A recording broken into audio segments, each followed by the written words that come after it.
En primer lugar, un poco poner el foco en este segundo encuentro, que es un poco más de formación, porque no es un tema del que uno sepa demasiado tampoco. Apunta más a cómo evitar que sucedan estas pandemias en el futuro. Venimos de una tendencia donde cada vez se están dando más seguido y qué se puede hacer al respecto. Más allá de las políticas de corto plazo para ir esquivando el bulto a medida que aparecen nuevas enfermedades. O sea, es como que siempre la venimos corriendo de atrás y en este sentido, frente a un capitalismo que es difícil que pueda poner coto a las causas que generan estas nuevas pandemias, recuperar un poco la mirada utópica, por decirlo de algún modo, de qué tipo de mundo y de sociedad deberíamos construir para evitar nuevas pandemias. Que ahí es donde aparece la imagen del socialismo y del comunismo, que para eso es necesario formarse, no estamos hablando de cualquier comunismo o cualquier socialismo, ya tuvimos experiencias en el siglo XX que igual compartían ciertas premisas con el capitalismo que terminaron haciendo que tuviesen unas prácticas bastante nocivas en muchos casos en relación al medio ambiente.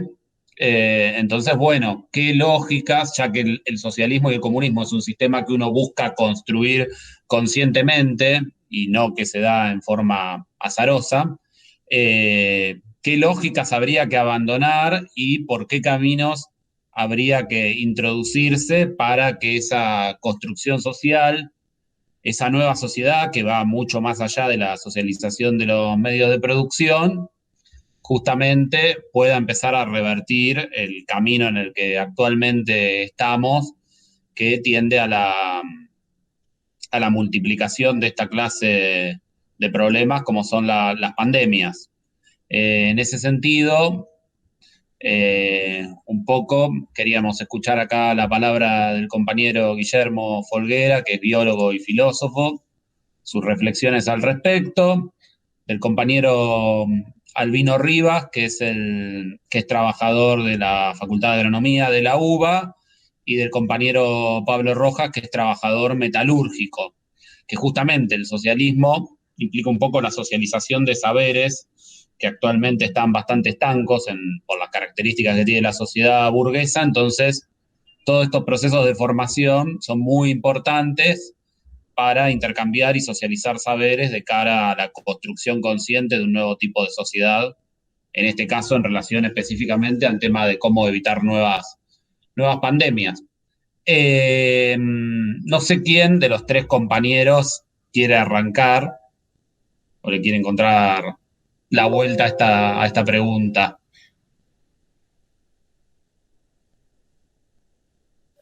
Bueno, ya, yo me entrego al devenir, a lo que sea.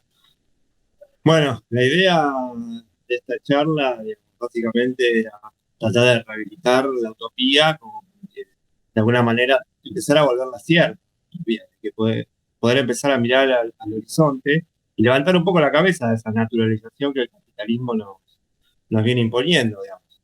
Sabemos a priori que por las condiciones que hay, por la enorme cantidad de ejemplos que vemos todos los días, de que una transformación realmente integral que aspire a solucionar los problemas de base que hay, no va a ser una transformación reformista, gradual, paso a paso, sino que sí, tiene que ser un proceso de transformación integral, un proceso revolucionario. Vemos el ejemplo, por ejemplo, de Vicentino, de la hidrovía Paraná, para darnos cuenta la enorme fuerza que tienen los grupos multinacionales que no van a entregar, digamos, ese coto de poder que tienen así tan fácilmente. Solo sabemos que un proceso revolucionario a priori, digamos, plantea tensiones tanto a corto y largo plazo que te exigen, digamos, de alguna manera poner en la balanza qué es lo que uno quisiera hacer con lo que, digamos, uno necesita en el mediano y corto plazo para subsanar las necesidades.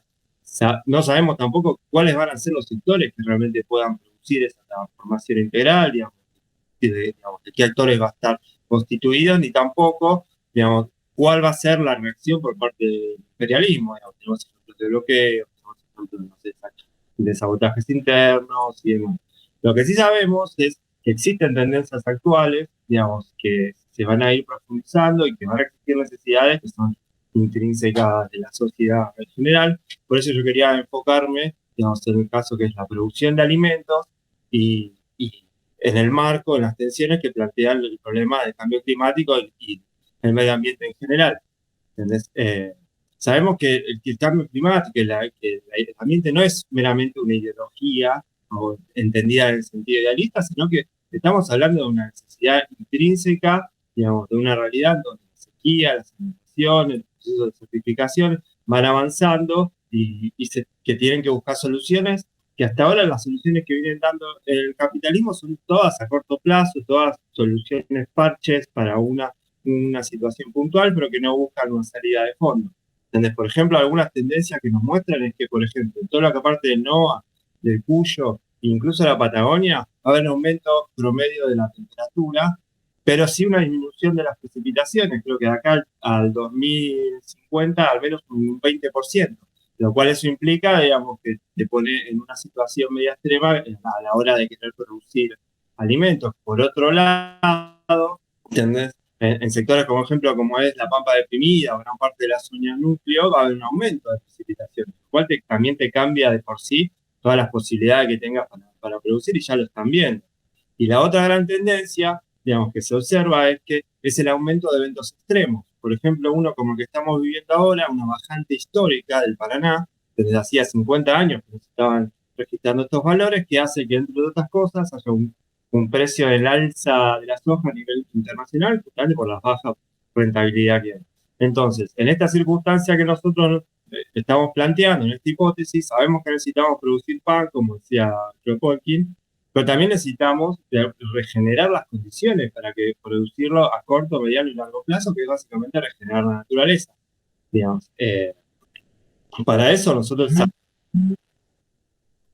las condiciones actuales, no, ahí me dicen que se corta un poco el audio, así que me voy a acercar un poco más a ver si ustedes, que las condiciones actuales digamos, de producción, digamos, a grandes rasgos, están basadas en los paquetes tecnológicos que nos impone, digamos, esta narcoindustria bélica que nace de la Revolución Verde. Yo le digo narcoindustria bélica porque por un lado es bélica porque la concepción agronómica está siempre de guerra. Guerra contra los patógenos, guerra contra las malezas, guerra contra, digamos, los insectos y siempre tirando sustancias como para atacar esa guerra. Y es una narcoindustria, además, porque genera una total dependencia, ya solo de los suelos que se empobrecen, por ende cada vez necesitan cada vez mayores aplicaciones digamos, de los paquetes tecnológicos, pero también de los productores, que están agarrados con la compra en dólares de los paquetes y que están esperando, sacando créditos para el año que viene, volver a pagar y demás, están así en este ida y vuelta. No sabemos qué es lo que vamos a tener que producir, pero sí sabemos que va a haber que reactualizar todo como se produzca. Eh, y dentro de eso, digamos, para buscar qué herramientas tenemos toda una serie de herramientas agronómicas que yo las englobo en el nombre de agroecología, que es una forma, digamos, bastante general como para global, pero que por ahí sirve, que sirve para el contexto, que lo primero que plantea es un quiebre en la dirección del conocimiento. Un conocimiento actual que se plantea de de los núcleos de poder, digamos, o sea, los grandes fábricas de agrotóxicos, las productoras de semillas, hacia el productor, que es nada más un aplicador. En cambio, todas estas concepciones que surgen justamente a raíz de los problemas que produce la Revolución Verde, lo que hacen es rehabilitar el conocimiento, digamos, de los productores particulares y ponerlo en juego en un diálogo de saberes con la academia. Entonces, en función de eso, aparecen un montón de concepciones que lo que aspiran, digamos, es a una producción, pero una forma más orgánica respecto del resto del medio ambiente. Por ejemplo, la recuperación de la materia orgánica, como para, digamos, habilitar digamos, la nutrición de las plantas y también la sanidad, en vez de estar echando permanentemente fertilizantes sintéticos digamos, fungicidas. La recuperación de la biodiversidad general, como para evitar la presencia de insectos, digamos, que puedan volverse plagas. El caso más común que nosotros podemos ver es la presencia de los pulgones, que si estamos en un ámbito bastante, digamos, equilibrado, al toque te caen las vaquitas San Antonio y se los comen, entonces más o menos se genera un equilibrio. Aún así también, si no hay insumos, sustancias que son, digamos, que eventualmente se van a degradar y no van a afectar, digamos, al medio ambiente, digamos. Hay utilizaciones, por ejemplo, de franjas frutales o madereros de árboles entre los sembradíos que permiten evitar la erosión del campo, hay rotación de cultivos, hay un montón de herramientas, digamos, que se pueden poner a la mano, que sirven, digamos, que tienen buenos rindes, digamos, de hecho, yo recomiendo que para que te interese, digamos, hay una estación de investigación del INTA, que es la Chacra Experimental Barro, que lo que está haciendo es justamente, digamos, sobre un campo específico, hace los dos modos de producción y lo que se ve es que los rindes son bastante buenos, digamos, en el caso de una producción agroecológica. Lo que sí la diferencia es en los costos. Los costos se desploman, digamos, en la producción agroecológica, al no tener la dependencia de los paquetes, y eso hace que un montón de productores, tanto del hortícola, pero también de los extensivos, y el cereal, soja, maíz, están adoptando estas concepciones, estos métodos de producción. Con lo cual, digamos, hay herramientas. La cuestión es que nosotros, además, estamos atravesados con una situación de cambio climático cada vez más drástica, con lo cual no se trata solo de producir, digamos, alimentos, sino también de regenerar la propia naturaleza, de recuperar ese equilibrio, de recuperar ese equilibrio que permita, digamos, tener una producción mucho más sana. Hay un montón de estrategias de mitigación que se pueden aplicar, pero la verdadera estrategia realmente de subsanación del problema a largo plazo es una regeneración activa de los bosques, la producción de corredores biológicos, digamos, la gente, digamos, utilizando, digamos, vegetación autóctona como para que los bosques se recuperen los ciclos del agua, se eviten, digamos, las inundaciones, se mejore la infiltración de los suelos, digamos, la contención de las napas, es decir, es todo un trabajo integral en donde digamos, estos dos factores, digamos, están altamente integrados. Entonces la pregunta que surge es, ¿quién puede hacer todo este trabajo? Digamos, ¿cómo nos organizamos para que haga este trabajo? Entonces, lo que me retraigo es, digamos, en uno de los pilares que plantea Marx de la formación del capitalismo, es la acumulación originaria, fue la expulsión de la gente de los campos ancestrales hacia las ciudades. Es decir, es una tendencia natural del capitalismo que se ve sostenida.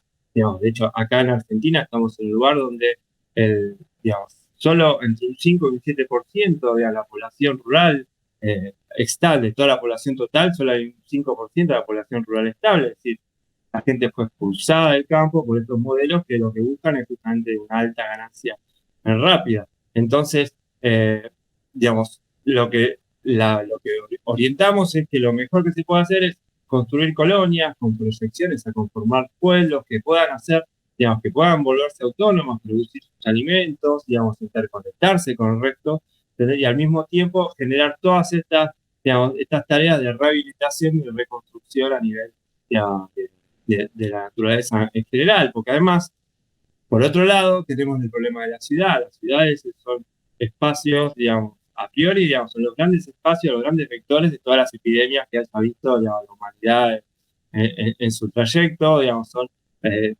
altísimas fuentes de contaminación. De hecho, la FAO acá sacó un informe en donde que para el 2050 la contaminación va a ser uno de los principales vectores de muerte, digamos, de la mortalidad a nivel general, digamos, y más en un ámbito como el que tenemos nosotros, necesitamos recuperar una salud que no sea simplemente activa, sino que sea preventiva, digamos. Entonces, evitar, digamos, que el medio en donde nosotros estamos existiendo sea lo más sano posible.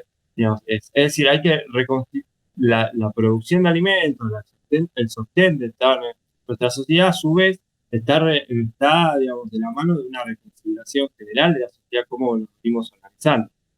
Claro, esta reconfiguración, a su vez, va de la mano de reconfigurar el ámbito industrial, de reconfigurar incluso, digamos, la matriz energética. Hay un montón de cuestiones que hay que reconstruir, pero bueno, acá yo quería plantear un par de puntas como para ir pensando el problema y que vayamos viendo. Entonces, para terminar, yo lo que quería era rescatar un concepto, digamos, de Marx y Engels de hace ya 160 años, que es que yo creo que es una herramienta que nos puede llegar a servir, digamos, tanto a nivel, digamos, de lógico, simbólico, espiritual, como se quiera, que es la fractura del metabolismo entre la humanidad y la naturaleza. Que es un concepto que es interesante porque parte de una discusión con Malthus, digamos, ese ideólogo del imperialismo que decía que las guerras estaban bien porque servían para, digamos, controlar la población y así evitar los problemas de superpoblación. Y en cambio lo que Marx y Engels dicen que en realidad esa fractura que se da, esos problemas que se puede dar en el sostén de la sociedad, en realidad tienen que ver con las prácticas, digamos, con que el capitalismo, digamos, está reproduciendo la sociedad, digamos, ya hace 160 años cuando la economía, digamos, era un pequeño, empezaba a dar sus primeros pasos, ellos vieron que los problemas justamente eran dos: el uso extensivo, monocultivo del campo, que ya se empezaba en ese momento, y la expulsión de la gente del campo hacia la ciudad. Y me parece que el metabolismo de por sí es un concepto muy piola, porque por empezar es una herramienta que nos puede llegar a servir a luchar contra uno de los pilares del capitalismo, que es el fetichismo de la mercancía. Esa idea de que nosotros estamos relacionados a través de las mercancías y que a su vez lo único que vemos de la producción de la mercancía es justamente eso, el momento de compra de mercancía, y estamos totalmente desligados de todo el proceso de producción. Entonces la idea de metabolismo, que es el proceso con que un organismo adquiere, digamos, adquiere materiales de su entorno, lo procesa energía, se reproduce y genera obviamente residuos, digamos, es como que es un concepto que a nosotros nos obliga a hacernos cargo de todo, digamos, de todos los costes que implica, digamos, nuestra propia existencia, nuestra propia reproducción. Pero además, por otro lado, el concepto de metabolismo nos da a pensar de que un metabolismo no existe por sí solo, sino que existe en interrelación con otros metabolismos a su vez, grandes ciclos biogeoquímicos, en donde, digamos, justamente todos los materiales se van reproduciendo. Entonces, entender que no somos solamente un metabolismo que apara todo, sino que somos un conjunto, nos sirve para entender que la verdadera resiliencia, digamos, es nuestra capacidad de superar, digamos, de sostener y hacer una vida digna, tiene que ver justamente con la armonía de todos nuestros esfuerzos, digamos, y con una visión, digamos, respetuosa con nosotros mismos y con la naturaleza. Bueno, esto yo lo que había preparado, después nos debatiremos. Gracias, Albino. No sé si querés seguir vos, Guillermo o Pablo. Como quieras, Pablo. Dale, Guillermo, si querés. ¿Lo doy yo? Bueno. Bueno, gracias por la invitación. Un abrazo a Pablo y Albino. También iba en sintonía con cosas que planteó recién Albino y abrir un poco el juego. Preguntarse, tratar de disgregar qué elementos hubo en juego en esta pandemia, hay en juego en esta pandemia, para en todo caso preguntarse qué posibilidades hay de una repetición, que adelanto, son altísimas. No es que no es una distopía. Son altísimas porque las condiciones efectivas con las cuales se da esto no son excepcionales. Primero, solo para ordenarme, hay todo un contexto vinculado con el origen, digo, me refiero no el origen global, sino el origen local y regional en el cual se establece esto, asumiendo la hipótesis que yo no veo necesaria, para ser franco, que es que haya sido generada en un laboratorio. Realmente yo no lo veo necesario, sumado a que, por supuesto, a Estados Unidos no le creo absolutamente nada por temas geopolíticos, no porque no le tenga sospecha a China de lo que puede llegar a ser, sino porque me parece que hay una guerra comercial entre los dos países y cualquier hipótesis norteamericana la permito desde ahí. Y además porque si yo lo pongo en juego, el 70% de las enfermedades que tuvimos en los últimos años son zoonosis. O sea, esta enfermedad habrá que pensarla qué pasó, pero digo, 2/3 han sido enfermedades que pasaron de los animales a las personas. Y eso, como se planteaba recién, tiene que ver con formas de producción y con formas de vida, con explotaciones humanas y explotaciones de la naturaleza. En principio, una gran generadora de zoonosis es las producciones industriales de alimentos, en particular de carne. Ahí son muy interesantes los trabajos de Rob Wallace, mostrando cómo las megafactorías de cerdo, como las que están tratando en estas horas de montar en el Chaco, y también sabemos lo que fue la gripe aviar y otras megaproducciones de carne, de alguna manera son generadoras de patógenos, virus, bacterias y hongos, en este caso son virus. Sumado a una devastación acoplada a esta producción industrial, por ejemplo, en el caso de la megafactoría de cerdo, los cerdos comerían granos, y esos granos propagarían, por supuesto, las zonas deforestadas. Y eso lleva a varias cuestiones. Por un lado, entrar rápidamente en contacto con vectores.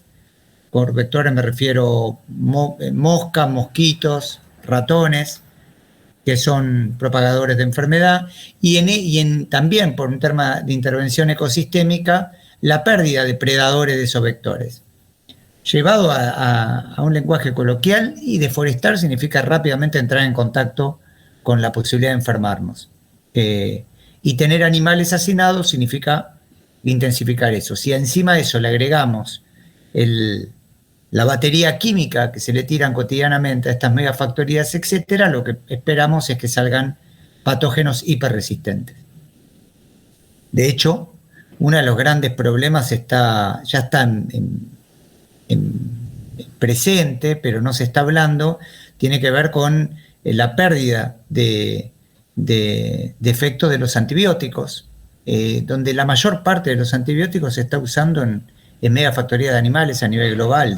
Tenemos un problema muy grande que ni siquiera ha desacelerado la forma de producción. Ese nivel desquiciante maneja el capitalismo, que bueno, sabemos perfectamente que sabe hacer de los problemas negocios, con lo cual supongo que están buscando qué negocio hacer.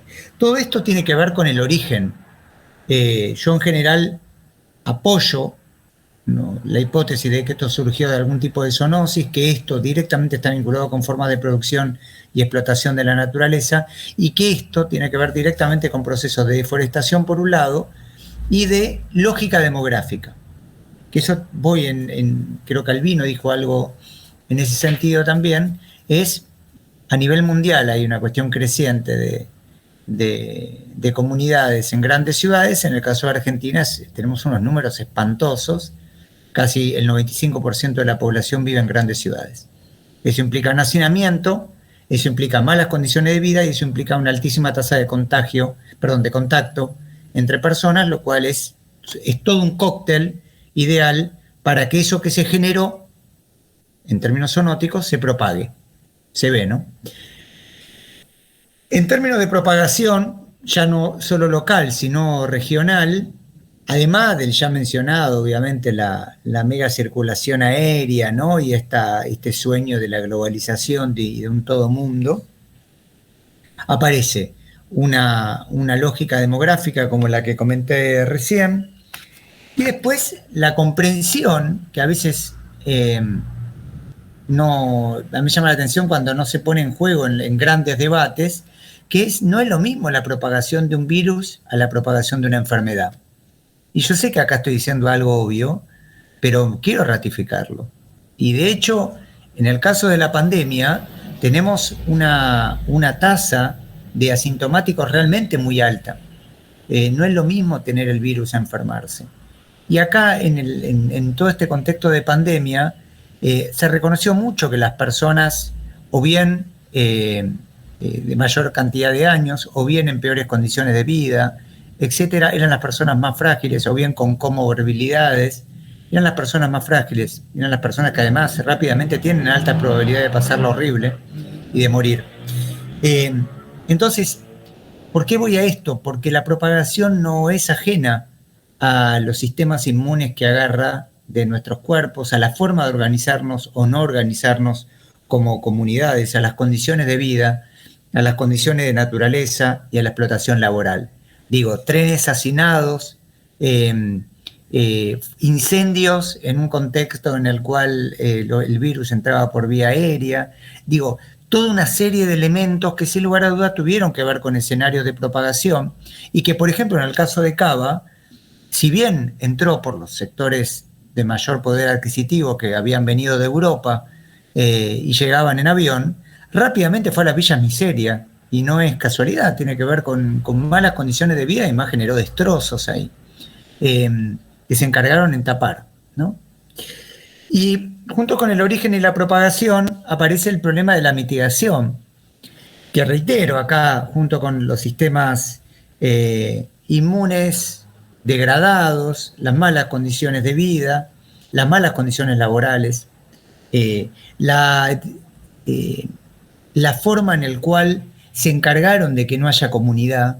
Es un concepto que trato de ponerle especial acento en este contexto. Yo creo que una comunidad organizada tiene muchísimas más herramientas que este desastre que está sucediendo. La forma en particular, yo no sé si se acuerdan, cuando empezó la pandemia acá, y se ponía mucho más acento que si ves a alguien en la calle, denuncialo antes que andar a preguntarle qué está necesitando, ¿no? El otro día me contaban del juzgado de Ushuaia, una persona trabajando ahí, me hablaba de todas las denuncias, la mayoría de las denuncias vinculadas con homeless, la mayoría de gente sin casa. Me contaba toda la persecución que había en torno a el nivel de locura que estamos manejando y de estructura policíaca montada en torno a ese control social, del cual obviamente figuras como Bernie se hicieron un festín, ¿no? En términos de legitimación. Junto con eso, bueno, la mitigación aparece con la dificultad de accesos, obviamente, hospitalarios. Se han encargado que el acceso a un cuidado de la salud de los sistemas hospitalarios esté absolutamente degradado, que obviamente reproduzca las desigualdades sociales. Y también toda la discusión en torno a las vacunas, que en todo caso después lo podemos dar, obviamente motorizado en función de las grandes multinacionales, que ven principalmente mercancías que anunciaban sus logros en bolsas de valores para ver su expansión económica, y donde la salud aparece absolutamente como medio y no como fin. No voy a descubrir la lógica del capital, pero evidentemente pedirle mitigación al capitalismo va a ser un problema muy grande. Así que tanto en términos de origen como propagación como mitigación, ninguno de los factores que mencioné veo que estamos en condiciones de revertirlos. No en esta situación, con lo cual cualquier virus que rápidamente se expanda, este ejercicio que tuvieron los estados, sin lugar a duda va a ser repetido. Y acá, en todo caso después lo podemos hablar, yo no veo una crisis del capitalismo en esto, lo que veo es una crisis de algunos sectores del capitalismo, pero los sectores financieros, que son, a mis ojos, los grandes impulsores de esta fase del capitalismo, están generando muchísimo dinero en este contexto. Los extractivismos, que es donde yo particularmente trabajo, no se han frenado ninguno, y de hecho encontraron buenas condiciones de posibilidad para avanzar, muchos de ellos a partir de la desaparición de las comunidades en los territorios luchando en contra. Termino con esto, el agradecimiento y la posibilidad de que después sigamos hablando. Cuando tuve que escribir el libro y escribí la introducción, puse bienvenido a la temporada de pandemias. Ojalá que me equivoque, pero yo creo que estamos frente a un ejercicio del poder y a una consecuencia esperable, tanto en términos de propagación de patógenos y generación y propagación de patógenos, como de comunidades diezmadas y continentes diezmados. América Latina con África deben ser los dos grandes continentes. Esto es mentira que es global en un sentido de iguales efectos. América Latina es uno de los grandes continentes destruidos, que en términos de la desigualdad social era lo esperable. Así que bueno, le paso la palabra a Pablo para que tengamos otra perspectiva y después podamos intercambiar. Gracias. Bueno, Guillermo, gracias.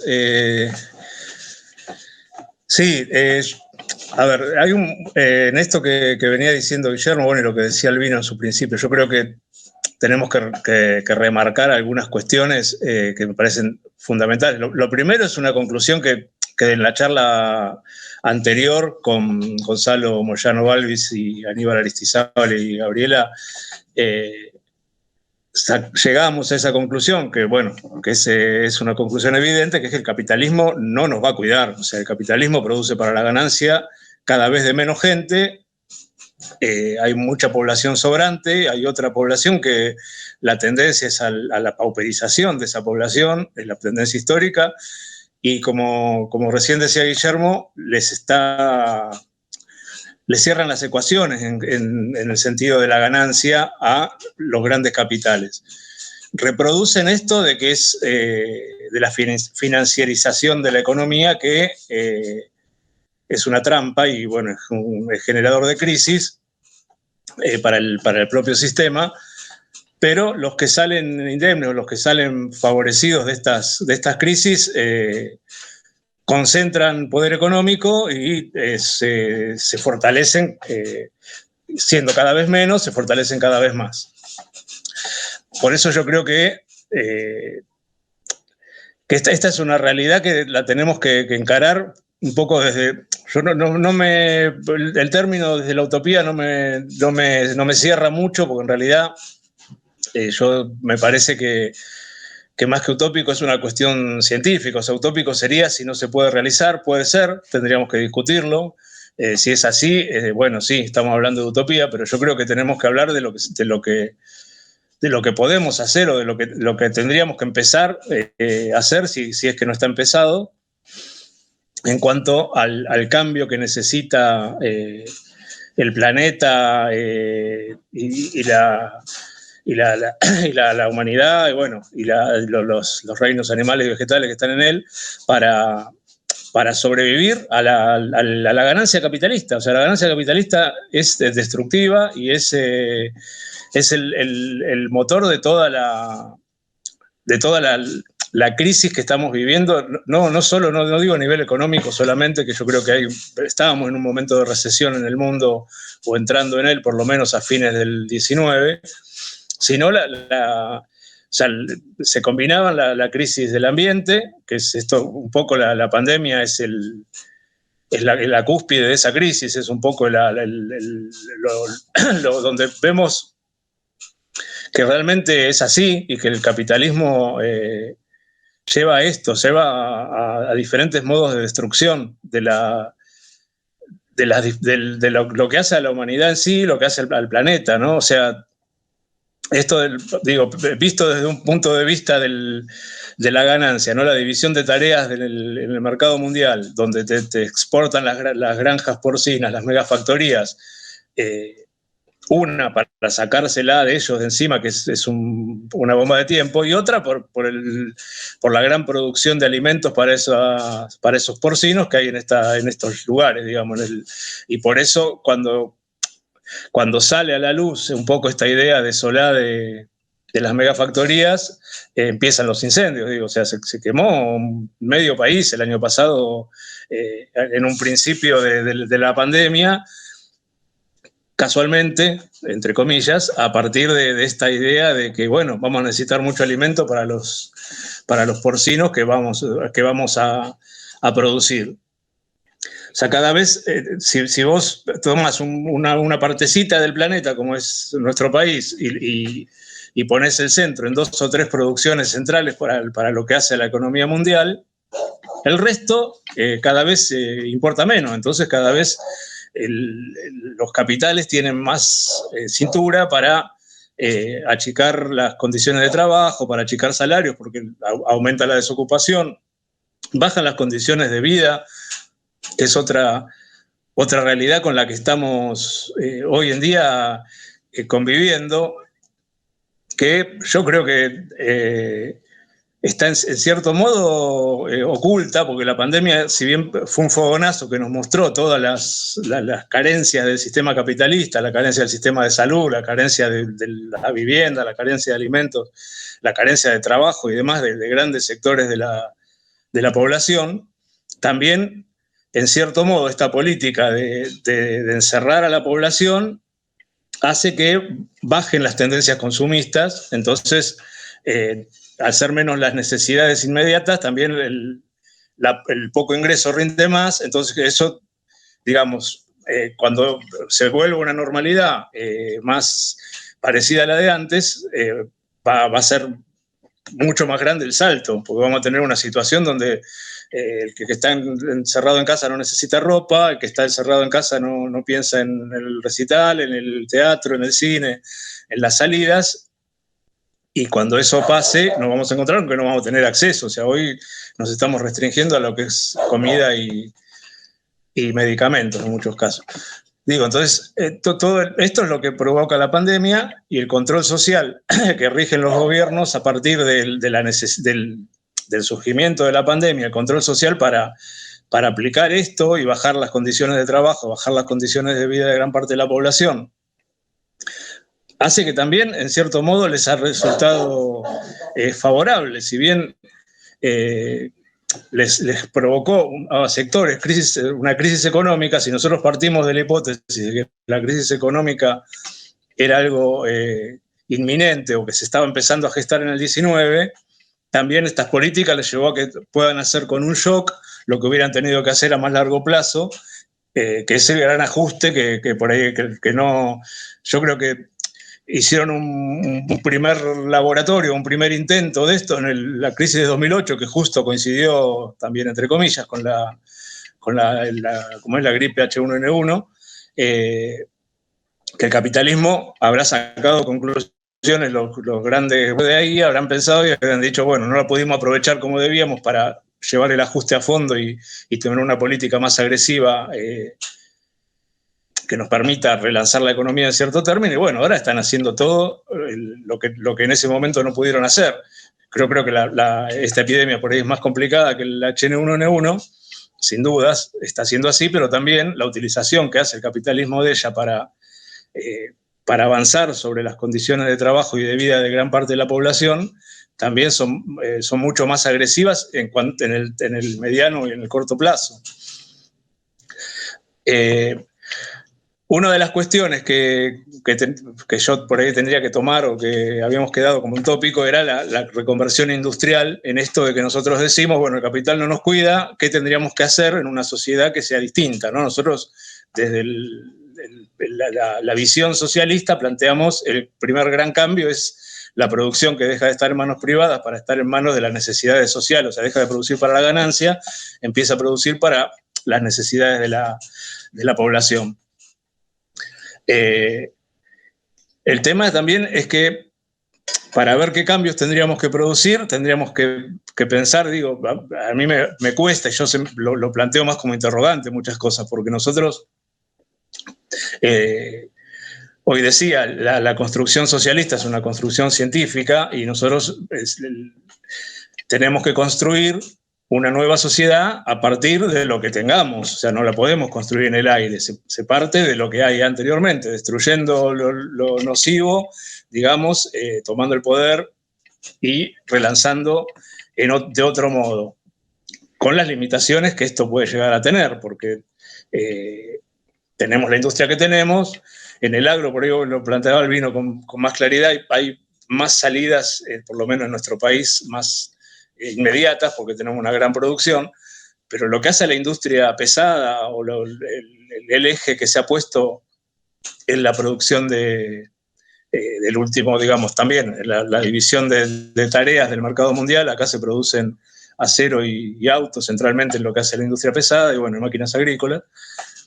En ese sentido, también se complica más la matriz de producción para ser transformada, al menos inmediatamente, por un problema que es que hoy las fábricas son mucho más específicas. La robotización con la que se producen las terminales automotrices no es como antes, que tenías una máquina que era mucho más dúctil y que vos podías hacer con la misma máquina, podías hacer como pasó en la Segunda Guerra Mundial, ¿no? Que las mismas fábricas de automóviles producían balas o producían algo que sea más necesario, y vos a partir de la necesidad rápidamente reconvertías. Hoy estas nuevas máquinas implican que tenés matrices, que, o sea, máquinas que te hacen una X pieza y que no las podés modificar, al menos con la tecnología y con los materiales que acá tenemos. Entonces, en ese sentido, la producción tendría que por ahí pasar un poco más a favorecer lo que hay en la pequeña y mediana industria, que es lo más típico del Fordismo que hay acá en la Argentina, y lo que es más típico del Toyotismo, que es la gran industria. Habría que ver cómo se reconvierte más a largo plazo.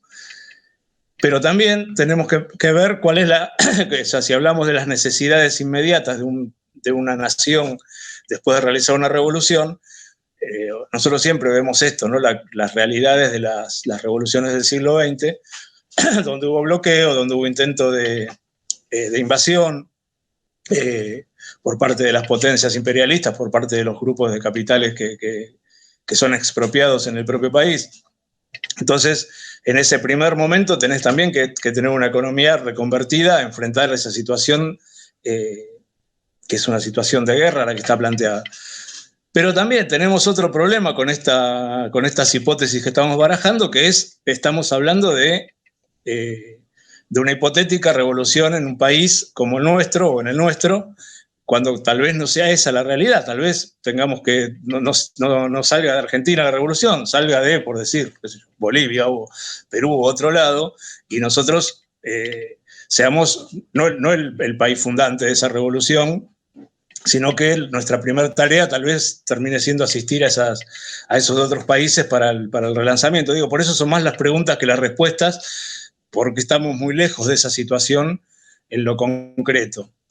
Y eso es lo más preocupante. O sea, si nosotros vemos que el capitalismo nos lleva a la barbarie y que la posibilidad de dar una respuesta efectiva y cambiar las matrices productivas, las matrices de destrucción del planeta que lleva adelante el capitalismo, se aleja o está lejos, es realmente un inconveniente. Por eso yo creo que también en este momento nosotros tendremos que empezar a ver medidas más inmediatas para paliar las diferentes síntomas de estos avances del capital. Porque también es un hecho, o sea, la destrucción de bosques y la quema indiscriminada del año pasado tuvo que ver con el intento, las intenciones de las granjas porcinas. Tuvimos las rebeliones por el agua, tenemos hoy en Chubut, la tuvimos en Mendoza, en Catamarca, en Algal hace poco, también por lo que es la megaminería.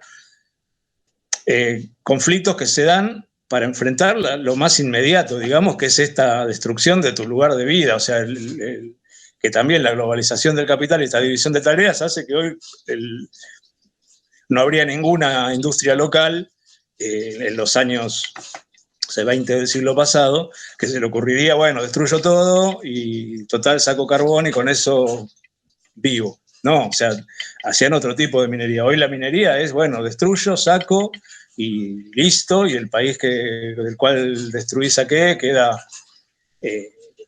desertificado, queda inhabilitado para otro tipo de producción. Eso es lo que están haciendo con el agronegocio ya hace décadas, arruinando el suelo. Es lo que están haciendo, o sea, sin fijarse en las consecuencias inmediatas, con los problemas con la megaminería, con el tema de la destrucción del medio ambiente y con el uso o el mal uso, el abuso del agua, que es un recurso que es limitado y que se está desperdiciando en grandes producciones suntuosas o grandes producciones que van al consumismo. Por eso una también de las medidas que habría que tomar en cuanto a la industria es dejar la matriz de la obsolescencia programada, que es la matriz con que produce el capitalismo, que hace que, o sea, si necesito producir, o sea, en vez de lo que antes era una heladera para una familia, ahora tengo que hacer 10, 15 heladeras para cubrir el mismo lapso de tiempo, utilizo mucho más material, utilizo más energía, utilizo más agua para producir esas 10, 15 que para producir una. Entonces, eso también es algo que hay que reconvertir inmediatamente. Digo, yo veo más que nada el problema en cómo hacemos o cómo tendríamos que empezar a plantear las cosas. Yo creo que las asambleas por el agua que se están dando en las provincias son son un soplo de oxigenación para nuestros objetivos, porque tenés comunidades que se empiezan a resistir al avance de la megaminería, que es lo más inmediato, que lo ven como la gran amenaza, el capitalismo amenazando directamente la destrucción de su territorio. Es muy difícil y hasta ahora no se logra la coordinación, no se logra el avance en cuanto a que es una lucha que no es solo de ese pueblo, de esa ciudad o de esa provincia, como el caso de Chubut, por medio de de todos los medios que tienen para imponernos las políticas del Estado, los medios de difusión, los sindicatos, o sea, todos están rendidos a este modo de producción y los ayudan a llevar adelante. Si no logramos una autoorganización o empezar a producir desde abajo las respuestas, estamos complicados. Por eso, en ese sentido, me parece que nosotros siempre vemos la necesidad de organización como algo que tiene que dejar, cada lucha tiene que dejar algo orgánico que empiece a caminar hacia una coordinación, hacia nuevas luchas, digamos, ya sea en el ambiente o ya sea por lo que fuere, para poder empezar a crecer despacito en lo que hace a esa resistencia, ¿no? Si no, estamos muy complicados. Hoy la tarea es resistir. El capital avanza en forma salvaje sobre las condiciones de vida, sobre el planeta, sobre todo, sobre nuestras condiciones de trabajo. Y si no podemos empezar a resistir, como el primer escalón, digamos, para empezar a después empezar a pensar en una salida o empezar a organizarse y a llevar un poco de conciencia de cuál es la salida de fondo. O sea, podemos resistir, pero a partir de la resistencia originar conciencia. Eso me parece que es la tarea central de los que por ahí que queremos un cambio o vemos la necesidad de un cambio, porque también en eso voy a un poco que reniego del término utopía, porque el cambio es necesario. El tema es si se puede producir o no, pero es necesario. O sea, no es un problema de querer, como tampoco es un problema de querer la vorágine del capitalismo. O sea, el capitalismo tiene sus propias reglas, sus propias cuestiones intrínsecas que lo llevan a estas crisis repetitivas en cuanto a la economía, y en estas crisis que comienzan, bueno, como decía Guillermo, o sea, empezamos una era de pandemias. Yo creo que sí, en los términos de que el capital está sacando rédito de esta pandemia. O sea, lograron en poco tiempo hacer un ajuste brutal sobre las condiciones de vida de la población, sobre los salarios. Lograron en poco tiempo un sector de la economía importante relanzar su ganancia. O sea, los laboratorios han hecho o están haciendo grandes fortunas, y otros sectores también. O sea, la retracción que hubo, por ejemplo, en lo que es la industria del acero, rápidamente se revirtió a principios de este año, donde hubo producciones récord de acero en las fábricas de tubos y demás por el abastecimiento a Vaca Muerta, bueno, y a otros sectores. Digo, si el capitalismo saca rédito y encuentra la manera de que estos problemas que el propio capitalismo crea les sirva para relanzar la ganancia de algún sector, bienvenido será para ellos y malvenido será para nosotros, pero los únicos que podemos detener esto somos los que estamos del otro lado. O sea, hoy la contradicción capital-trabajo se hace más, no digo más relevante que nunca, porque creo que siempre fue muy relevante en el curso de la historia, pero se hace más acuciante por el problema de que el capitalismo avanza claramente a la barbarie, a la destrucción. Y eso, en muchos sentidos, es muy difícil la vuelta atrás. O sea, si vos tenés que pensar una sociedad con otra matriz de producción, más allá de salir de los problemas para reequilibrar lo que es el medio ambiente, bueno, y lo que es esta fractura entre producción y medio ambiente que provoca el capital, estamos hablando de tareas de muy largo plazo, porque hay destrucción que lleva al capitalismo adelante, que no es reversible fácilmente. Yo creo que tenemos que empezar a pensar soluciones, tenemos que empezar a pensar otras matrices productivas, otras matrices energéticas y demás, pero en el momento, digamos, hoy por hoy, lo que es central es esto que decía, me parece, empezar a ver cómo coordinamos y organizamos una resistencia y combinada con la toma de conciencia de que el capital no nos va a cuidar nunca y de que la única manera de que esto pare es terminar con el sistema de producción capitalista. Por ahora eso. Bueno, gracias a los tres compañeros. Ahora queríamos dejar un espacio para el intercambio, tanto entre los tres compañeros como entre todas las personas que estamos acá presentes. Quien quiere intervenir puede hacerlo por el chat, o si quiere decir algo oralmente que pida la palabra, ya que somos pocas personas. Así que bueno, dejo abierto, no sé si alguno de los tres compañeros tiene algo que agregar que les haya surgido a partir de escuchar a los otros dos compañeros. Así que bueno, en ese sentido queda abierto para el intercambio.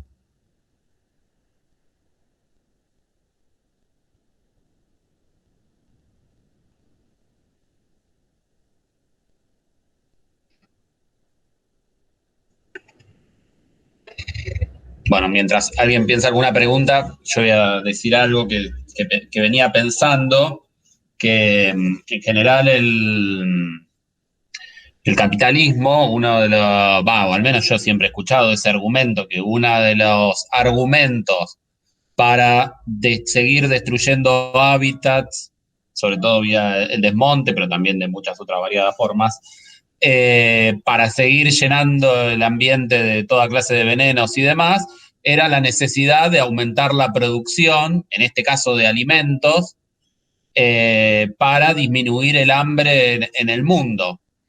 Que eso en parte, bueno, estaba viendo ahí los datos de la FAO, efectivamente, hasta el 2014 el hambre en el mundo venía cayendo, y ya en el informe de la FAO, creo, del 2009, preveía que a raíz sobre todo de uno de los efectos del desmonte, que es el cambio climático, el hambre iba a empezar a crecer en el mundo.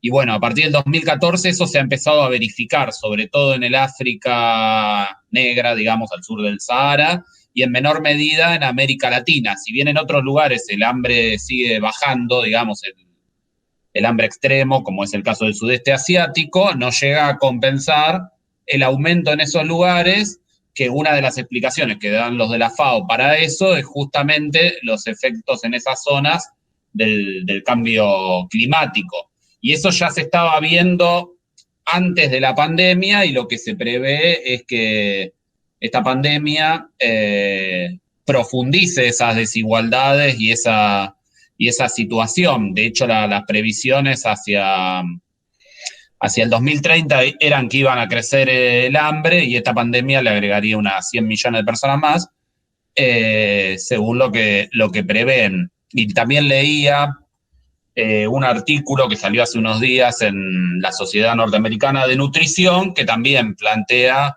esto del el aumento del hambre y el aumento de la mortalidad hacia 2050 en los diferentes escenarios de cambio climático, y obviamente dentro del marco del capitalismo propone diversas estrategias de mitigación que no parecen tan costosas, pero tampoco parece haber demasiada voluntad para llevarlas adelante. Entonces, por un lado pensaba eso, como a pesar de que están los datos ahí, que el sistema sabe hacia dónde nos dirigimos, la propia incapacidad de autolimitarse, por decirlo de algún modo. Y también lo pensaba respecto a las pandemias, porque solo con googlear podés encontrar artículos del 2017, 2018, 2019, advirtiendo que era cuestión de tiempo para que lo que ha pasado en este último año y medio pase. Entonces, nada, justo escuchar a los compañeros me disparaba estos pensamientos, que igual no sé en qué grado aportan, porque es constatar lo que está pasando. La cuestión es qué podemos hacer para revertirlo desde nuestro lugar en el mundo. Nada, un poco se me disparaba eso de escucharlos a ustedes.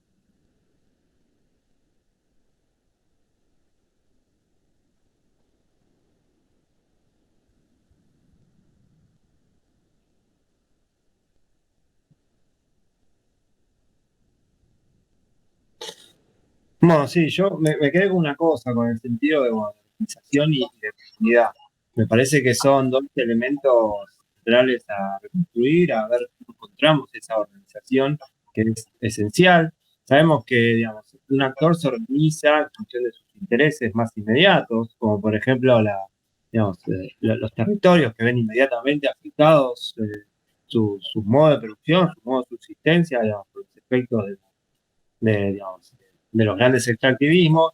En la ciudad es mucho más complejo, porque en la ciudad estamos agarrados, bueno, estamos encarcelados en todas justamente estas relaciones, en donde por lo general los intereses están aumento de, no sé, un aumento de paritarios y demás, que en realidad, digamos, configuran una subsanación a mediano plazo, pero que bueno, es donde se puede llegar a dar, digamos, el caldo de cultivo como para que realmente, digamos, transformar, organizarnos y empezar a construir un sentido común con prácticas y normas que transformen las formas, las matrices de producción, pero también las matrices de consumo, porque es algo importante a destacar, digamos, que tenemos que ver qué es lo que realmente consumimos y en función de lo que se necesita. Y ahí entra el concepto de comunidad, digamos, pensar de que es obsceno, inmoral, que existan individuos que tengan recursos vastos, digamos, para estar tirados todo el día en una reposera. ¿Entendés? Mientras vos tenés cada vez gente en peores condiciones, digamos, con una salud cada vez más deteriorada, con mayor incremento del hambre. El hambre a nivel mundial, hay un par de cifras que te cambian la cabeza. Por ejemplo, digamos, hay alrededor de 1.000 millones de personas que no llegan a las 2.000 calorías diarias, que es el mínimo necesario, pero se producen alimentos para 14.000 millones de personas, es decir, casi el doble de lo que somos, que se pierden o por problemas de especulación, por problemas digamos, problemas de estética, digamos. Una zanahoria que salió con dos piquitos, digamos, con dos raíces, hay que tirarla porque estéticamente queda mal. Digamos, son un montón de cosas, de cadenas largas, de transporte, que esa es otra cosa que quería decir, digamos.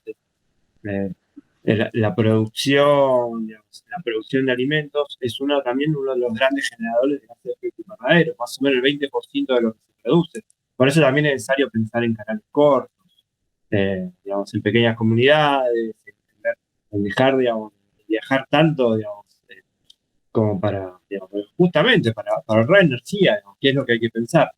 Y respecto a los intereses, digamos, quería destacar una cosa, que lo que se está viendo en los últimos, lo que ya está clarísimo, es que este 1,5 grados por arriba de la temperatura ya está superado.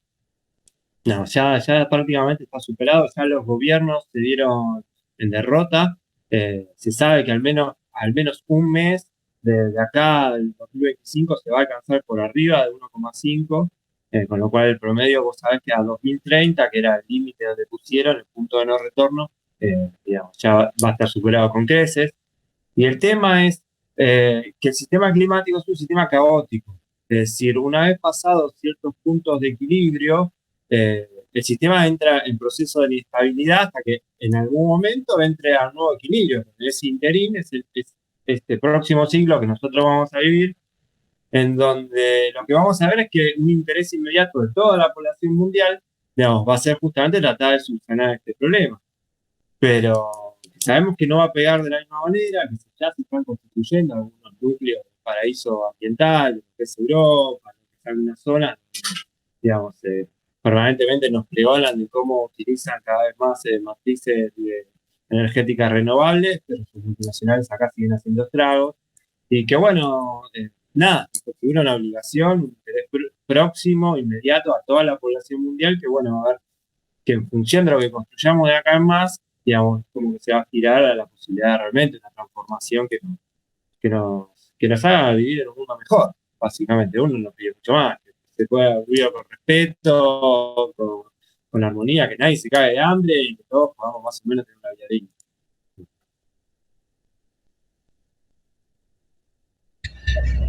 Acá me llega una pregunta, se las voy a hacer, no sé en qué grado la pueden responder, que dice, ¿qué posibilidades tiene el capital de reconvertir su matriz energética a energías renovables?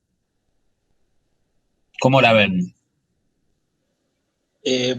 No, me gustaría por ahí decir algo al respecto, no sé si no es la verdad revelada, pero el capitalismo se encuentra ante la necesidad de reconvertir su matriz energética porque el petróleo está llegando a su límite histórico, digamos. Entonces, es una necesidad que tiene. A ver, todas las nuevas adquisiciones que hace el sistema, nosotros lo vemos como una alternativa, y bueno, se deja de producir con el petróleo y se empieza a producir energía eólica, energía solar, etcétera. En manos de unos pocos y producido para la ganancia, nada va a ser favorable a la humanidad. Eso lo ha demostrado el capitalismo a lo largo de su historia. La apropiación de toda nueva tecnología por parte de este modo de producción ha creado desigualdad, ha creado malas condiciones de vida, ha creado, bueno, lo que vemos, ¿no? La destrucción del planeta y demás. Puede hacerlo, me parece que necesita hacerlo, pero no en los términos que la humanidad necesita, sino en los términos que el capital necesita. Y esos términos no son favorables porque la humanidad está hoy dividida a grosso modo en dos grandes clases, y en dos clases, que es los trabajadores y los capitalistas, y todo lo apropian los capitalistas y lo que hacen, lo hacen para beneficio propio, no para beneficio de la humanidad. O sea que yo creo que como poder hacerlo, podrían hacerlo, como tienen la necesidad de hacerlo, yo creo que lo van a hacer, porque de hecho el año pasado, no, el anteaño, una de las cosas que veía en cuanto a esta crisis terminal del petróleo es la entrada de los Emiratos Árabes a la bolsa. Nunca cotizaron en bolsa, empezaron a cotizar en bolsa, y cuando les preguntan por qué, dicen, bueno, porque hoy estamos ante un límite histórico que de acá a 20 años no va a valer ni mierda lo que nosotros producimos. Entonces tienen la necesidad de entrar al mercado financiero con las acciones de las petroleras. Eso tiene que ver con esto, o sea, los grandes capitales están llegando a esa conclusión, por eso el Green New Deal, bueno, todo esto que surge como la Revolución 4.0 y demás, entre comillas también lo de revolución, como nueva revolución tecnológica, son todas salidas del capitalismo para el capitalismo o para los capitalistas. Creo que eso es así. Después, en qué medida pueden hacerlo o no, es otra discusión, por ahí más técnica, que puede llevar, pero yo creo que en la medida que lo necesiten lo van a hacer, en la medida que necesitaron cambiar las matrices del carbón y el vapor al petróleo lo hicieron, lo van a volver a hacer, pero no para beneficio de la humanidad, que ese es el problema. O sea, nosotros lo vemos como una salida porque se dejaría de contaminar el ambiente, el cambio climático y todo lo que producen los gases de efecto invernadero y demás. Pero si está en manos de los capitalistas, no va a ser para eso, o sea, no va a ser para mejoras, sino que van a encontrarle la vuelta para que sea para empeorar las cosas, ¿no? O sea, ya sea por la extracción de minerales necesarios como el litio, como el coltan y demás, que hacen una explotación o una superexplotación no solo del planeta, sino de la gente que tiene la tarea en sus manos, provocan nuevas guerras, o intentos de golpe de Estado, como fue lo que pasó en Bolivia, para llegar al litio. Digo, o sea, el capital se maneja del mismo modo, sea lo que fuere que está entre sus manos para producir. Entonces, me parece que el problema pasa por ahí. Después la discusión técnica, si pueden o no reconvertirse, es otra. Pero yo creo que lo que hay que tener en claro es que nunca va a ser en beneficio de la humanidad.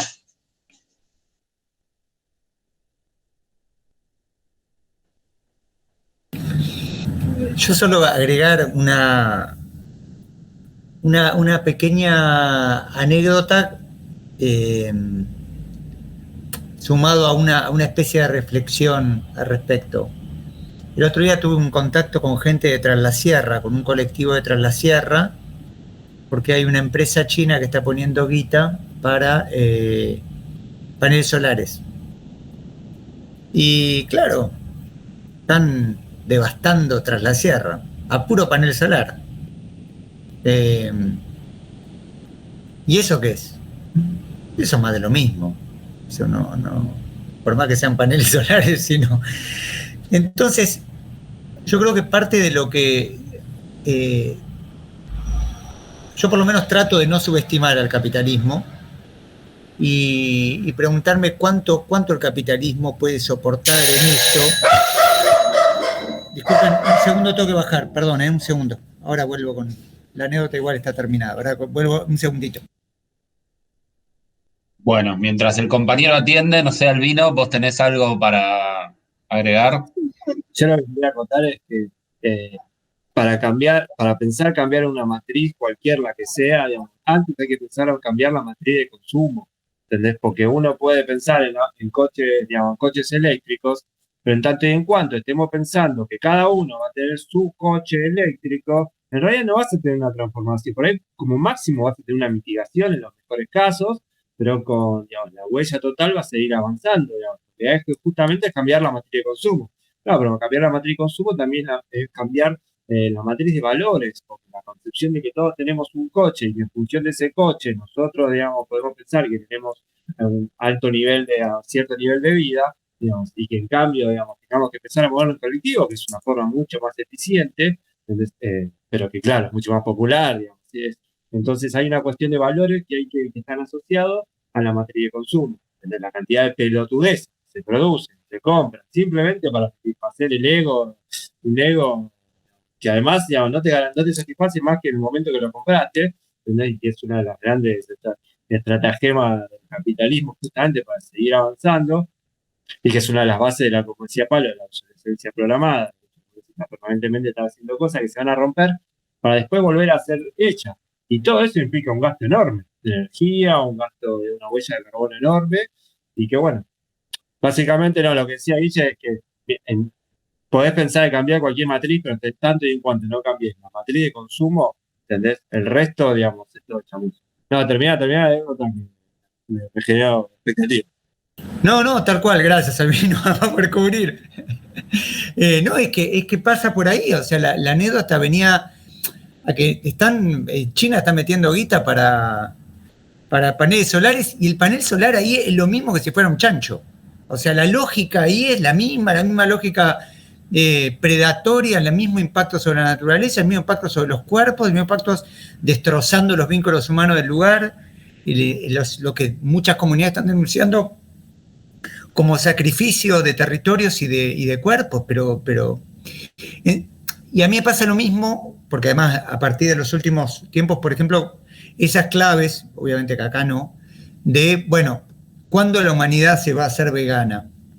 Y yo cuando me preguntan eso, digo, yo veo la misma derrota de una plantación de soja con una mega factoría de animales, o sea, no veo otra cosa, veo lo mismo.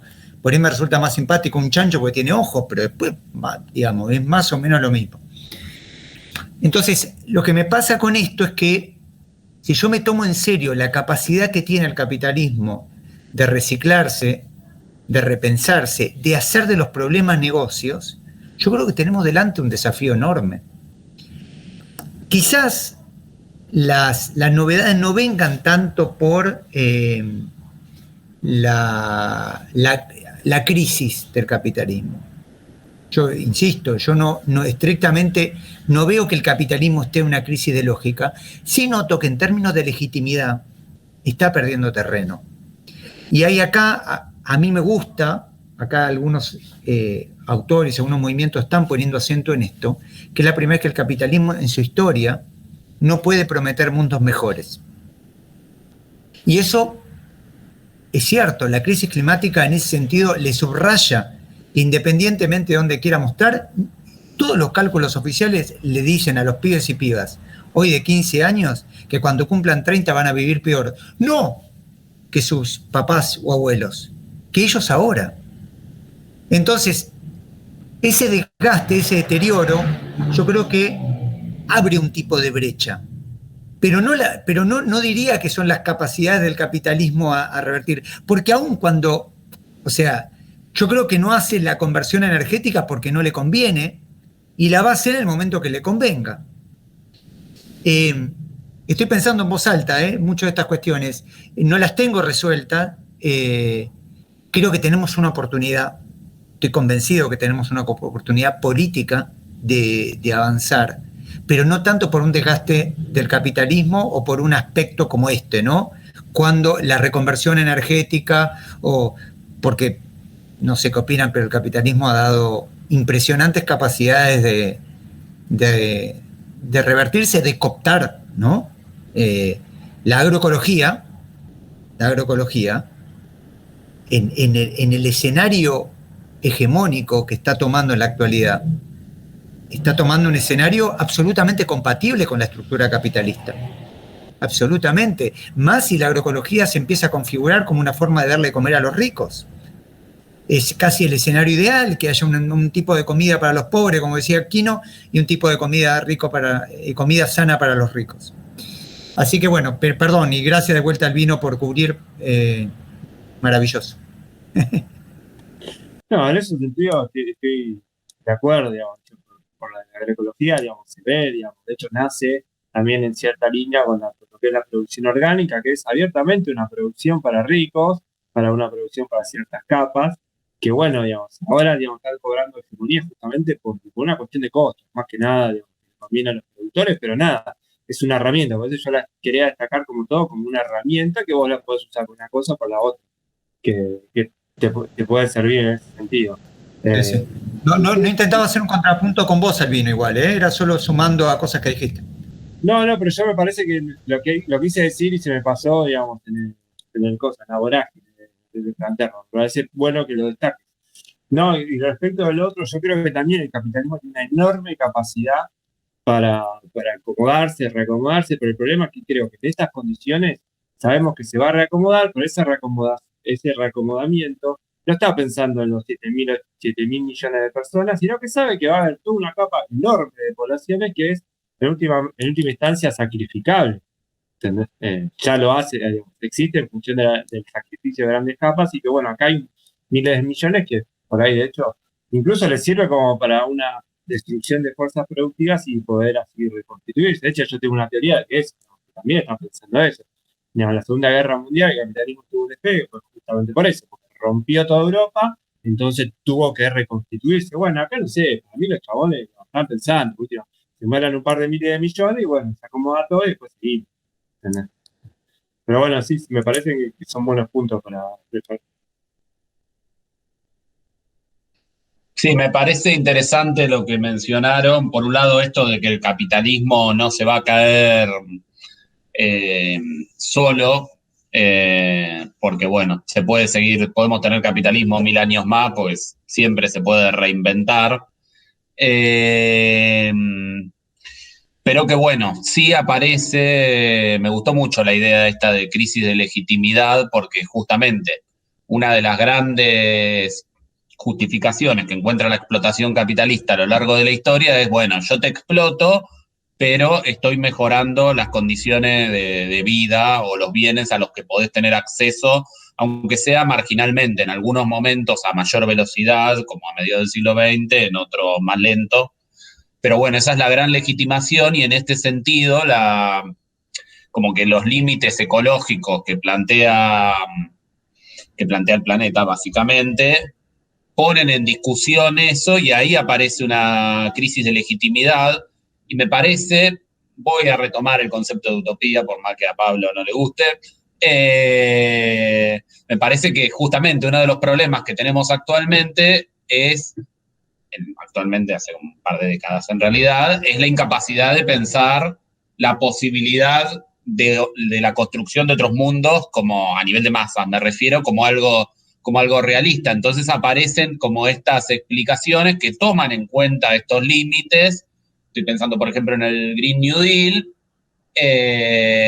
pero proponen soluciones que sean acordes a cómo está funcionando el mundo actualmente. Lo que te dicen es, por ejemplo, bueno, la inversión, más allá de que para sostener el consumo actual necesitarías, para sostener eso con energías verdes, necesitarías seguir destruyendo muchas cosas. También el argumento que dan es, bueno, esto va a permitir crear un montón de empleos verdes para absorber a un montón de gente, para obtener legitimidad, y en realidad, si uno lo piensa desde otra estructura social, en realidad no sería un problema a ver cuántos puestos de trabajo va a absorber estas energías verdes, porque claramente en otro orden social necesitaríamos trabajar todos muchísimo menos, y que haya trabajo no sería un gran problema. Entonces, bueno, me parece muy interesante, y las discusiones que hay que dar, y que en estas discusiones justamente la falta de un ideario alternativo globalmente de sociedad muchas veces se presenta como un obstáculo a la hora de pensar esas alternativas. Pues está bien, obviamente las masas pueden ir haciendo ese proceso solas, pero bueno, la humanidad nunca arranca desde cero, y entonces en ese sentido está bueno como pensar conexiones con las experiencias de generaciones anteriores para aprender lo bueno y lo malo, y no que haya que hacer toda la experiencia desde cero sobre qué hay que hacer en el mundo a partir del problema concreto de que sabés que en 20, 30 años varias variables van a ir a peor.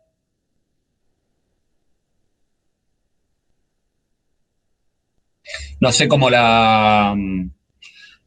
qué expectativas tienen ustedes en la juventud y demás, que justo en 2019 había cerrado como que parecía un proceso de auge, que ahora no sé bien en qué quedó con todo esto de la pandemia, porque su aspecto más público quedó un poco trabado, pero cómo están viendo la organización, no solo de la juventud, sino de las diferentes regiones y territorios en función de esto. A mí no me parece casualidad, por ejemplo, todas las movidas que había en Chile previo al estallido de octubre del 2019, que ahí confluyeron varias cosas, pero había mucha movida respecto a estas cuestiones. Entonces no me parece una mera coincidencia. No sé cómo la ven.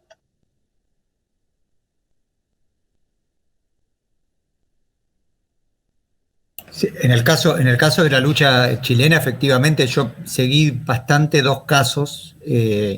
Uno, la del pueblo de Freirina, que tuvo ni más ni menos la lucha contra las megafactorías de cerdo, y que los expulsó en el 2012 de un empresario local. Y la parte de Pascualama, la Barricol, la derribó Freirina. Y en el caso, también seguí el caso de Valdivia, que fue muy interesante ahí porque hubo una confluencia entre tanto el pueblo de Valdivia como con pesqueros artesanales, también, y sin lugar a duda tuvieron que ver con la rebelión chilena. Y le dieron una lucha territorial muy marcada, muy interesante eso, y la cuestión estructural. Así que sí, efectivamente, son elementos clave. Lo que me pasa a mí con la juventud son varias cosas. Primero, siento que han tomado de manera creciente banderas muy claras respecto a lo socioambiental. Después creo que están atravesadas por muchas de estas cuestiones que hablábamos, un escepticismo respecto a un sistema, con el riesgo además de su naturalización, pero a su vez con instancias muy claras de zonas grandes de exclusiones. Lo único que me queda rebotando es, voy a decir una obviedad, no va a ocurrir solo. No va a ocurrir solo, y las intencionalidades por la cooptación del sistema se ven, ¿no? Voy a poner un nombre propio, estoy tratando de evitarlo para que no herir susceptibilidades, pero digo, el año pasado, el intento que hizo Syngenta, una mega empresa ahora china, que en Argentina fue una de las grandes impulsoras de la Mesa del Hambre junto con Alberto, ¿no? A mí me resultó muy doloroso ver, por ejemplo, a Jóvenes por el Clima sentado hablando a los abrazos con Syngenta en un podcast de Syngenta. Creo que ahí hay desafíos y creo que no están ajenos y ajenas, ¿no? a estas cuestiones que estamos hablando. Y quizás ahí me parece clave la conexión de luchas para que los pibes y pibas también. ¿Y a qué me refiero conexión de luchas? Yo creo que toda la lucha en contra del patriarcado, toda la lucha de los derechos humanos, toda la lucha del movimiento estudiantil, toda la lucha de los laburantes, toda la lucha de los pueblos originarios, por decir algunas, creo que es clave que empiecen a armar un entretejido para evitar este tipo de extravío. Y, por ejemplo, comprender que no hay forma de negociar algo con Syngenta cuando está vinculado de manera más o menos directa con la expulsión de campesinos de los territorios a las villas miseria y que después son carne de cañón de la policía y lo que en el gatillo fácil, porque estoy haciendo uno de los nexos. O que lo de Alberto Fernández no es un mero discurso, sino que tiene que ver con una política sistemática, por ejemplo, de degradación y expulsión de los pueblos originarios. Lo primero que hicieron con la mega factoría de cerdo, de ver dónde lo emplazaban en el impenetrable y empezar a correr pueblos originarios, indígenas, para ver dónde lo metían. Entonces creo que ahí tenemos un enclave, dije varias cosas, pero un enclave muy interesante, muy importante, muy optimista, en el sentido de que van a pasar cosas, pero me parece que no van a pasar solas, ¿no? Perdón, termino con eso.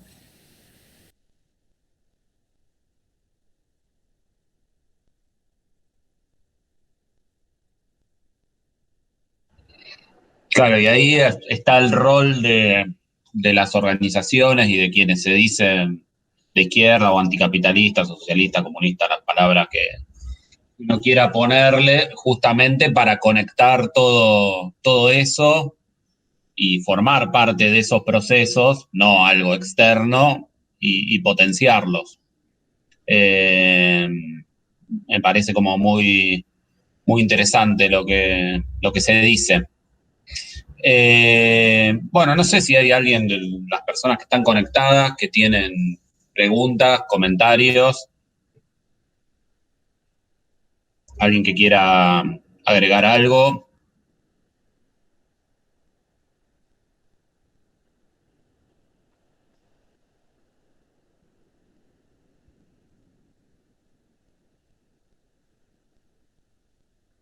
Pueden hacerlo por el chat.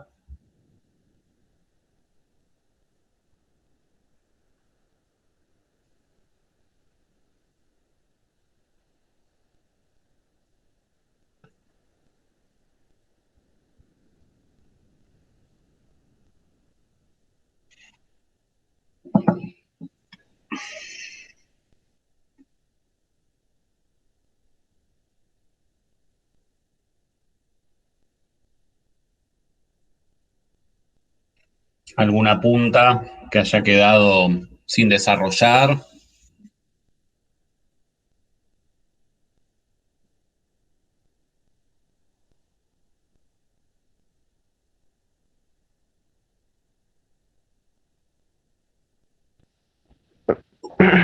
Hola, ¿Sí?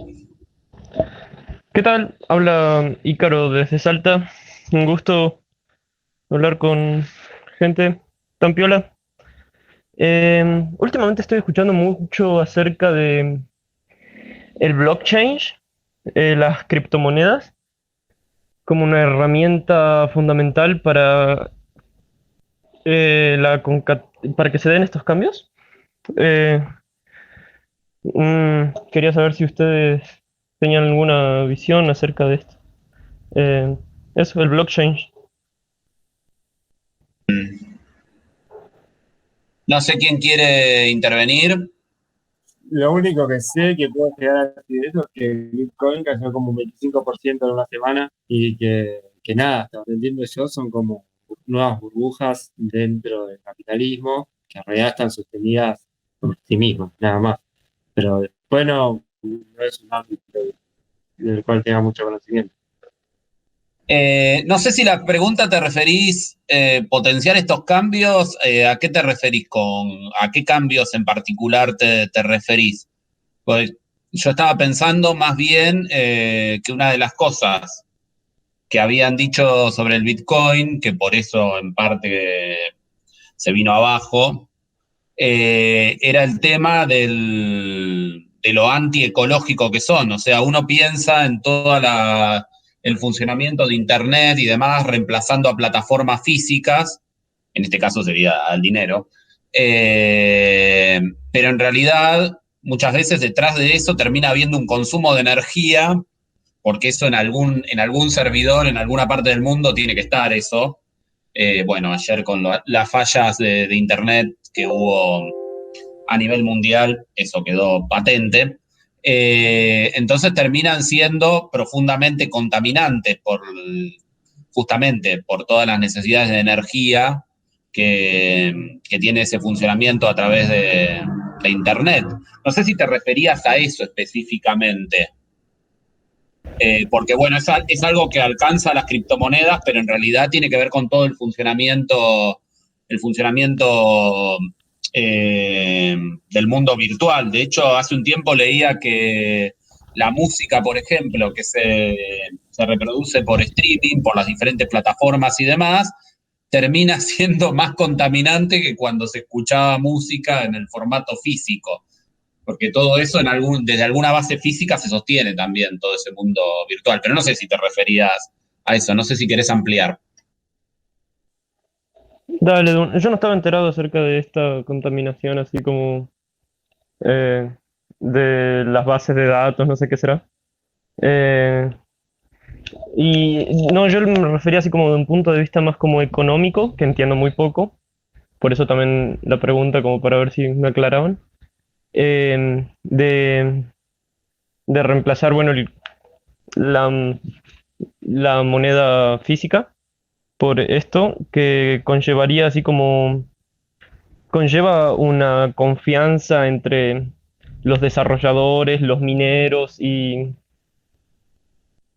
los usuarios, que no sé, como que es muy afín a los ideales socialistas, así como que se basa en la confianza, ¿ves? Y en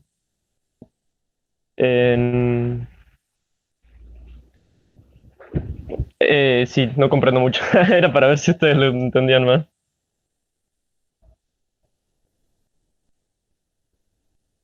Vos lo estás planteando más por el lado de cómo eso democratizaría el sistema, como sí se ha planteado en general también respecto a otras prácticas en Internet. Claro, Claro, sí, eso, sí, para mí sería una visión bastante optimista, porque bueno, lo mismo se ha planteado sobre Internet y el mismo capitalismo después le encuentra la vuelta eh, para limitar esa supuesta libertad en Internet. Uno en las redes sociales, por ejemplo, lo termina viendo, donde muchas veces terminás viviendo en una burbuja de gente que es afín a vos, entonces ese intercambio de información que uno suponía, bueno, la red libre, entonces uno va a poder navegar, explorar y aprender un montón de cosas que a veces lo podés hacer, para la gran mayoría de la población termina siendo una nueva cápsula, digamos, donde el sistema te orienta en una dirección u otra. De hecho, muchas empresas y también partidos de derecha invierten bastante dinero en ese direccionamiento. Quizás no sé si escapa un poco a esta charla en particular. Nosotros planeábamos en algún momento de este año hacer una charla sobre el tema de Internet, redes sociales y demás, que estaría bueno para conectarlo con esto que vos traes acá a colación.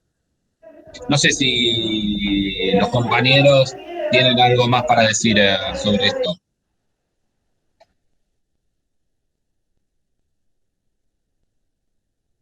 No, no sé, yo diría, hacemos una vuelta de cierre, planteamos las últimas ideas y ya está, no, yo por empezar, nada, me parece una buena visión.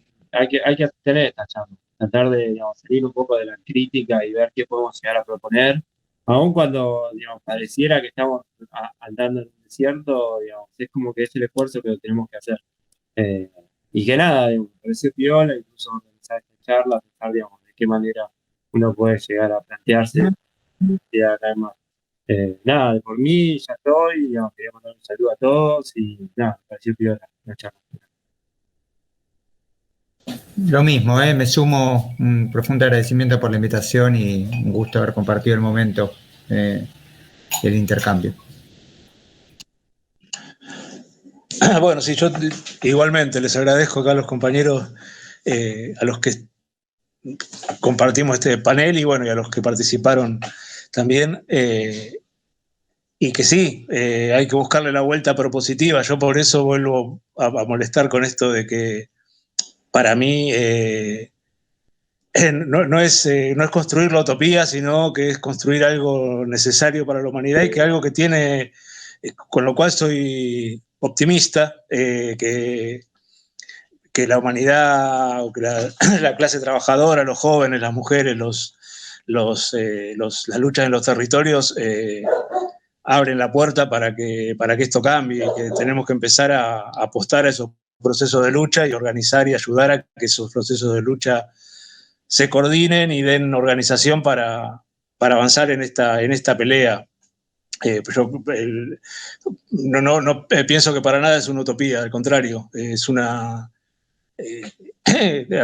necesidad y es algo que, por esto que dijo hoy también Guillermo, ¿no? Como el capitalismo ya ni promete mejoras, hay una puerta abierta que hay que aprovecharla y ver cómo hacemos para que esto cambie, porque si no es un poco... si no vivimos, somos comentaristas y yo creo que no tenemos que ser comentaristas, tenemos que militar políticamente para cambiar la realidad y en eso estamos, en eso queremos hacer. Desde lo poquito, desde lo chiquito hasta lo grande o mediano en otros lugares, desde la pequeña lucha hasta el pequeño grupo que se empieza a organizar, tiene que ir para ese lado. Entonces, nada, esto, agradezco a todos y seamos optimistas, que para mí no es una utopía, sino que es algo que en algún momento vamos a construir un sistema distinto que le dé, que potencie a la humanidad como tendría que ser.